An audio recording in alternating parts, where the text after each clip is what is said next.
UK government can vouch for you as a businessman, which takes away the pressure off you in terms of foreign exchange, but puts the pressure on the CBN. How will that augur well? And also tie that to what we know that the UK is asking to fund some project as 85% as long as it has 20% of UK content in it. Now, they are returning the money they say they have with us. Are they taking back that money with the other hand? Well, that's a very interesting question to digest. But let's look at it with the opportunity that now we can buy and trade on the Nigerian currency, Naira, over in the United Kingdom. I think that is very good. One would take it into like what is happening with the Chinese yen. And then, but coming into the United Kingdom, we're not too sure yet how many businesses are able to start trading with the Nigerian currency in the UK. Of course, I believe it was signed around 6 months ago, or the opportunity was given to Nigeria for the UK business to begin to consider taking Naira. But we need to explore, we need to examine, we need to take into account how many businesses, how many people trading with Naira exist presently in the United Kingdom. On the other side, that we're talking about the investment or the support that they're giving Nigeria based on either 85-20% contribution. I think what we already know, or what we need to remind our people, is that Nigeria contributes already a lot in the economic development of the United Kingdom. Nigerians spend billions in excess every year by the Nigerians in the United Kingdom. When you take the educational sector, Nigerians have a lot of students either from Nigeria directly or that are Nigerian parents schooling in the United Kingdom. That again is contributing massively into the economy of the United Kingdom. So there's a lot of things that Nigeria is already contributing to the development of the United Kingdom directly. Now, what we need to do as a nation here is likewise examine what they can offer us. As I said earlier, British is known to be power brokers in the steel industry.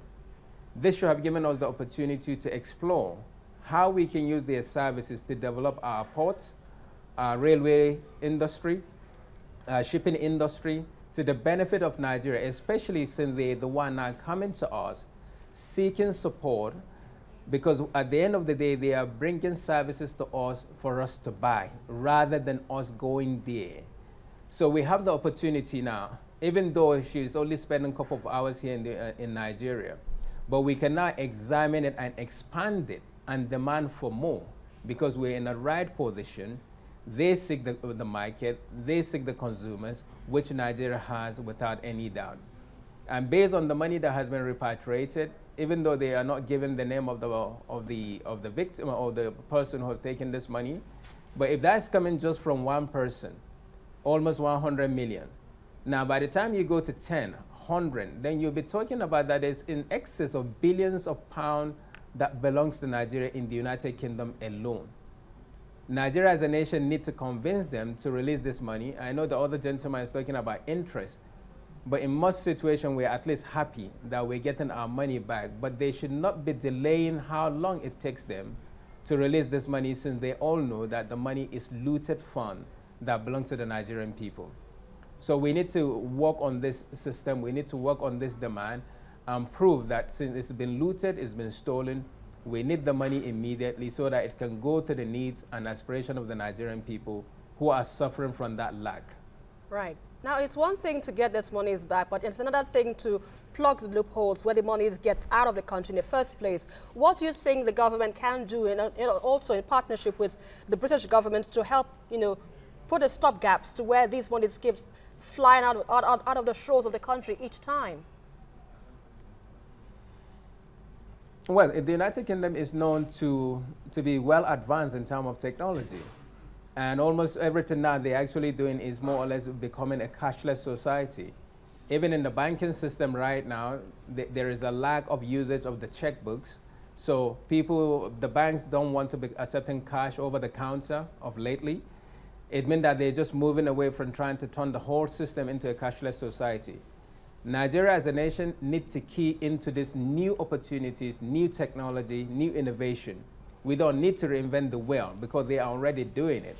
So the more we can at least handle our ministries for them to be totally transparent, open to transaction. That would reduce the level of the stealing that we are seeing in the country. So what I would recommend is for the government to actually say any transaction, any business dealing that is happening in Nigeria that involve government must be open, must be transparent, and the banking system must be regulated beyond what we are seeing now. The bankers as well, they are part and parcel of this situation because a lot of people are using the bank to transfer the money out of the country.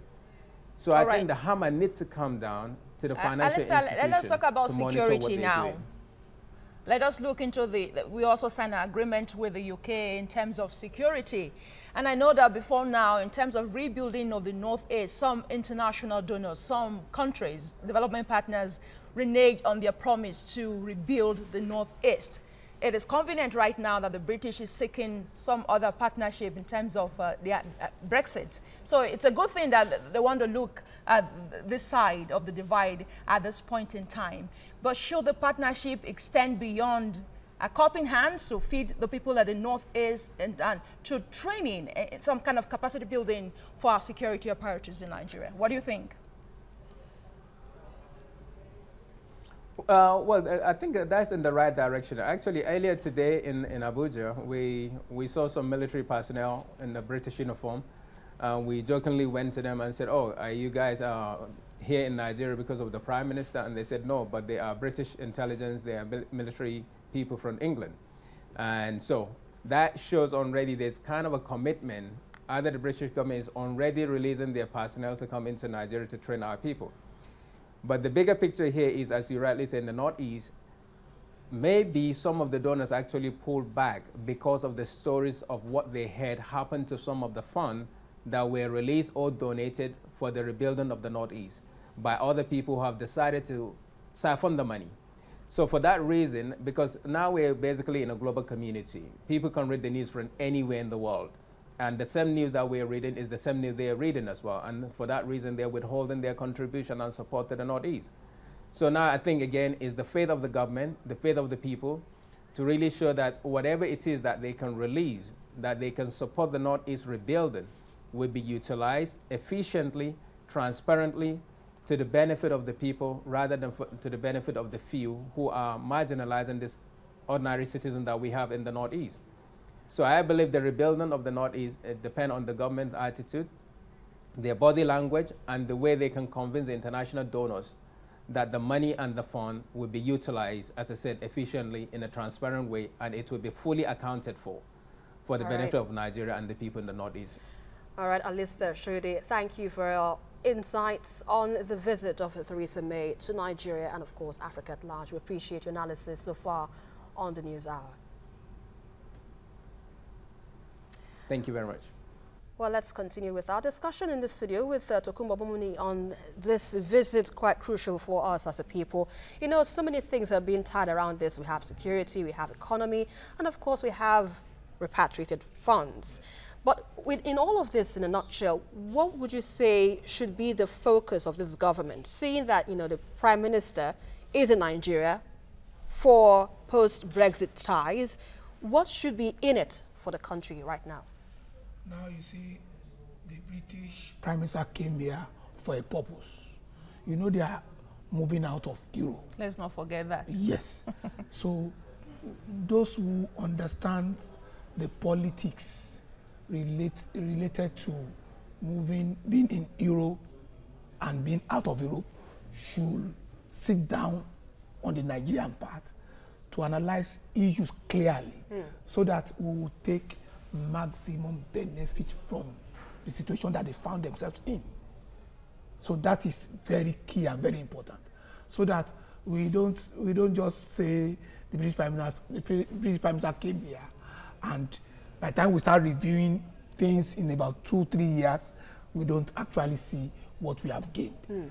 Now they are looking for something, and we have to impress it on what we also want on our own side too, so that the scale will be balanced. Of course. You know what happened when China is the largest, the highest trade partner, so as it were, with Nigeria, Yeah. about 35% of what we have with China.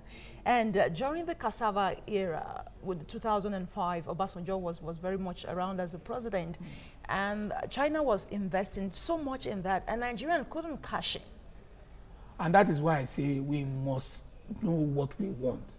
Since they are looking for something, we must factor in what we want so that it will be win-win situation. So what do you think we want as a people? You see, what we want is first a secured environment. We also want a thriving, sustainable economy. So if we situate what we want in those two areas, then we should know what we should ask them. All right, so the take-home is economy, the take-home is security. Security, yes. We'll leave it there. Many thanks for your time. It's a pleasure. And contributions on TVC News Hour. And we're going out right now. It's a wrap on the news. But interestingly, we do have details and updates of these stories on our website at tvcnews.tv. You can join the conversation, start one of your own if you will, on any of our social media platforms using the handle TVC News NG. Many thanks for watching. I am Busolami Tunwashi. And I am Esther Mopariola.